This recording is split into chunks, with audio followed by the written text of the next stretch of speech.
Hello guys, welcome back to another vlog. Mark Glenn here, and I hope you're all having a great summer. We are going to Boracay for this travel series, and samahan nyo ako of course. Mag-breakfast lang tayo. It's only 9:40 a.m.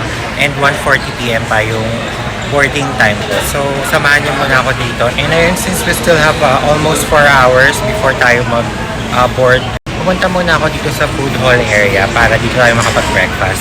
Maraming nice options dito and cafes kung gusto nyo munang tumambay if you have a lot of time to spare para hindi kayo mabore sa boarding gates ninyo. And thankfully guys, kanina sobrang bilis lang nung backdrop ko. And nakita ko lang medyo may pila sa security. Wala naman tayong dadaan ng immigration since it's just a domestic flight. Pero ayun, later sana mabilis lang sa security control area.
Again guys, so we made it back here in Boracay after almost a year, and as usual nag-book ako ng transfer through Island Star Express, and pwede nyo rin siya i-book through Klook. Don't forget to use my promo code, of course, ilalagay ko yan dyan sa baba.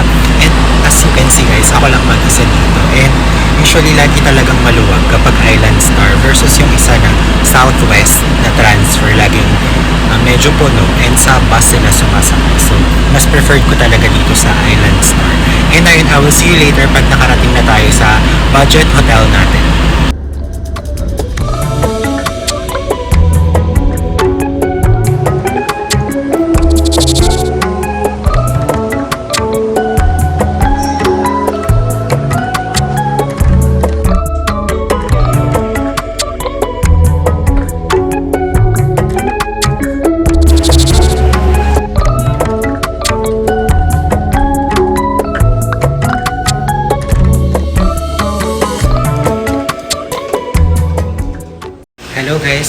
made it here sa Aboza Resort. It's almost 5 p.m. na, kaya naka-check-in ako kaagad dahil ang standard check-in time ay 2 p.m.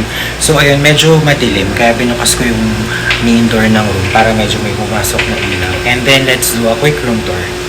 So ayun guys, since budget room lang to, very straightforward lang. As in, ito kaagad ang bed natin pagpasok nyo. Yung room is gumagamit pa rin ng traditional na key or susi, which is this one. So ayan, meron tayo dyang small vanity area, meron tayong water kettle, merong free na mineral water, meron ding free instant coffee. And then, meron tayong small TV dyan. Merong small chair. And we have a mini fridge and may trash bin. And yung hair dryer, by the way, hiramin nyo siya sa reception upon check-in. So, ayun. And for the bathroom, guys, ayan, basic lang din. Pero meron tayong bidet. Meron ditong hot shower and ayan, merong faucet dyan. Meron ulit trash bin. Wala lang silang provided na toiletries. Yung towels natin, ayan. And dalawa lang yung provided na pillows. Meron lang isang decorative pillow dito na syempre hindi natin gagamitin. And that's pretty much it for our very quick room tour. You can also book it through Klook. Nag-book ko siya for only 2,700 pesos something. For 2 nights na. So parang nasa 1,350 pesos lang per night. Very affordable, di ba? Pero walang breakfast yun. Marami naman kayong options when you go down. Merong 7-Eleven sa mismong baba nito and katapat niya lang yung Station X where yung hotel is located. Masarap din yung mga food sa restaurant doon, which is yung Laud, and marami pang mga dining establishments na pwede nyo i-explore around the area. So, ayun lang. Mag-freshen up lang ako guys dahil as usual, nakakahagard yung biyahe from Caticlan Airport to hotel. Hindi ko alam kahit anong tibay ng makeup ko, nahuhulas talaga ako. So ayun, mag-freshen up, mag-retouch lang ako bago tayo mag-sunset. Perfect yung time natin ng pag-arrive dito. A few minutes na lang sunset na. So I will see you there.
So guys, nakapag-sunset pa tayo ng very light, and as a creature of habit, bumalik ako sa isa sa mga favorite restaurants ko here, which is Spice Bird, and in-order ko rin yung mga usual na in-order ko, which is makikita nyo in a short while.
Good morning guys, it's officially our first day here in Boracay and gusto ko sana mag-sunrise kaso it's a gloomy day. Hindi ko ina-expect to on a May nonetheless.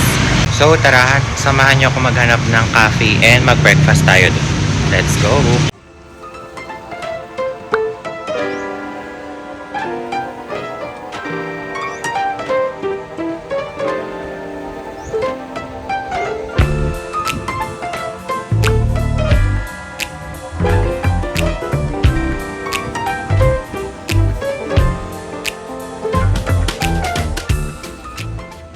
Guys, super aga natin, 6 AM lang, wala pang bukas na mga cafe. Ito yata yung pinakamaaga kong pagbangon at paglabas sa beach dito sa Boracay.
So Starbucks will open in a few minutes guys. So dito na lang tayo.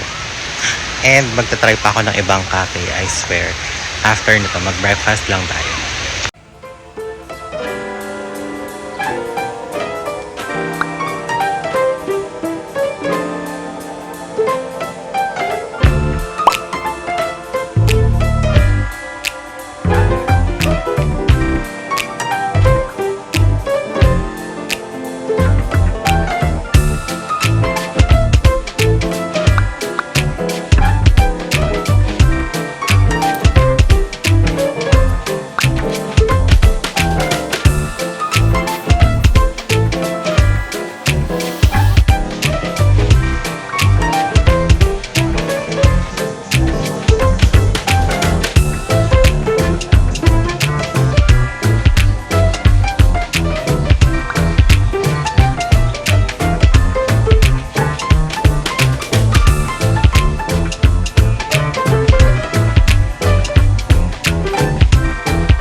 afternoon guys. Nakasleep ako ng bongga and tara mag-late lunch tayo. Kasama ko yung friend ko na si Heidi.